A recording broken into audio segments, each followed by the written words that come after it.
1 year ago, I retired at 55 years old. I joined my husband who was already retired, and together we had about $400,000 in our retirement account. Now, a year later, everyone said we couldn't do it. Everyone said we would spend all that money and it wouldn't be enough to last. Well, now, a year later, we have over $500,000.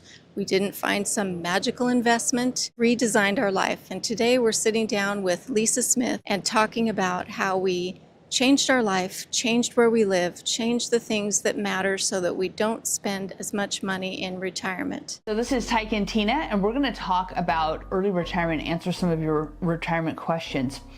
You guys have been retired for just over a year. Let's just go over the details. So Tina, you're how old? 56. And Tyke? 65. Okay. And I retired at 45. So we're just going to go and answer some of the biggest questions that we see and that we get from followers. First of all, let's talk about running out of money. So a huge concern why some people work for years longer, honestly, is they believe that they will run out of money.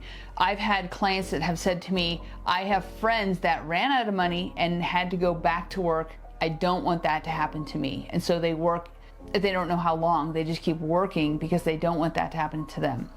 So will you guys kind of go over your numbers and then talk to us about how that's working out for you? You've already been retired a year.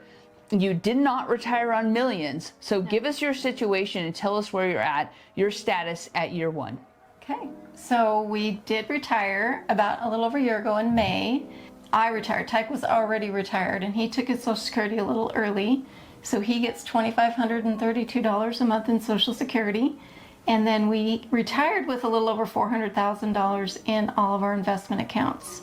Now that it's been a year, we have gained money and we have over $500,000 in our investment accounts. So if we're not running out of money, we have plenty of money and it's just going to keep growing. And we watch Lisa's investment advice and we do the things that she teaches people to do in order to save money and help your investments grow and maximize all of your tax options and avoiding tax, deferring tax, saving money on tax. We're in the process this year of doing Roth rollovers for some of Tyke's old IRA money. Since he is already over the 59.5 bracket, we want to make sure that that money is going to do the most for us and save us on taxes. So we're going to roll over that money into a Roth. And in this year, because it's our lowest tax bracket year ever in our entire history of our working careers and our married life, and we're going to take advantage of that. So how do you guys make this? You do some creative things, right? I think that you're only limited by your own creativity. Exactly. So how do you make it so that you can live, I would say, luxuriously on this income? So tell us some of the things that you're doing. Well, we practice something called Geoarbitrage, which is a $10 word for we just go to a country where exchange rate's better. Yep, like Vietnam. Like Vietnam or Southeast Asia. You've got Thailand, Malaysia, and those countries. And the dollar goes a lot further down there. A lot further, yeah. And we stay in Airbnbs if we can get a good price. Like this year, we're staying in an Airbnb for the entire month of September. That's going to cost us $450 US to stay there. Wow. And that includes our gym and our pool and our Wi-Fi, and we have to pay a couple bucks for laundry, but that's not a big deal.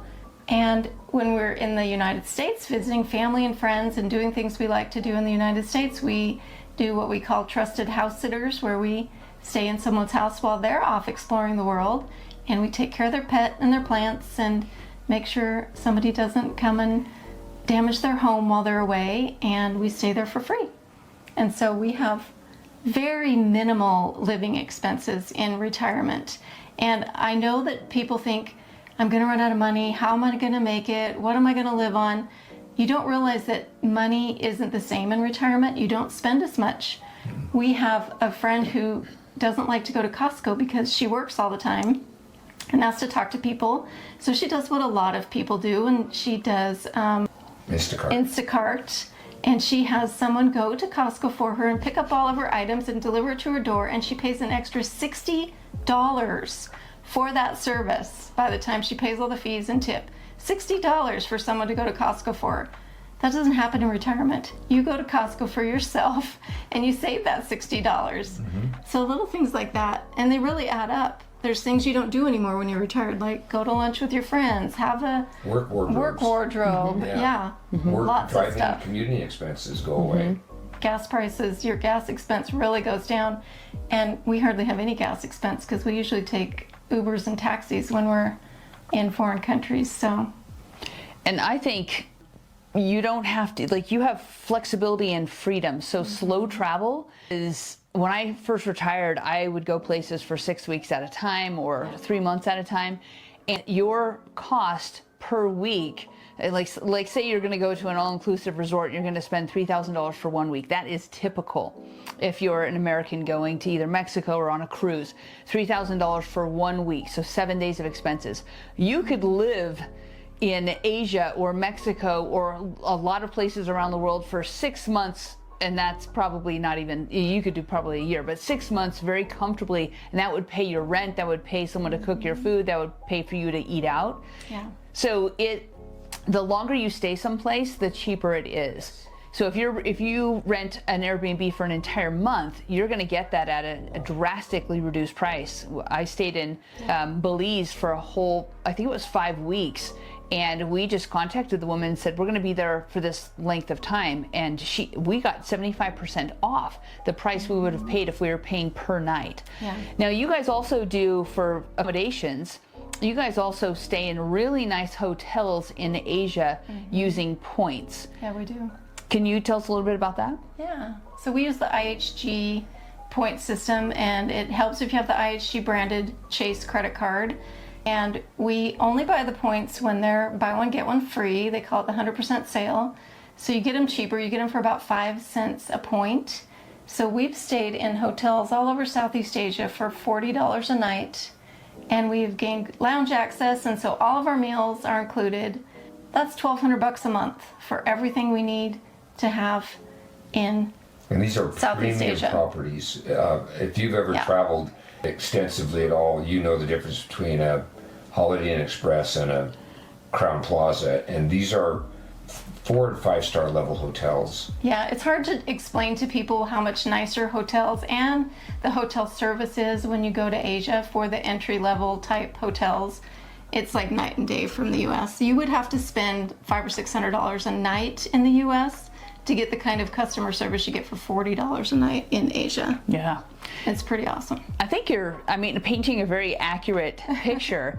Sometimes I got a lot of questions when I said, I'm going to retire at 45 as a teacher, and they said, is that possible? And then why would you do that? Are you sure? That's a long time for your money to have to last.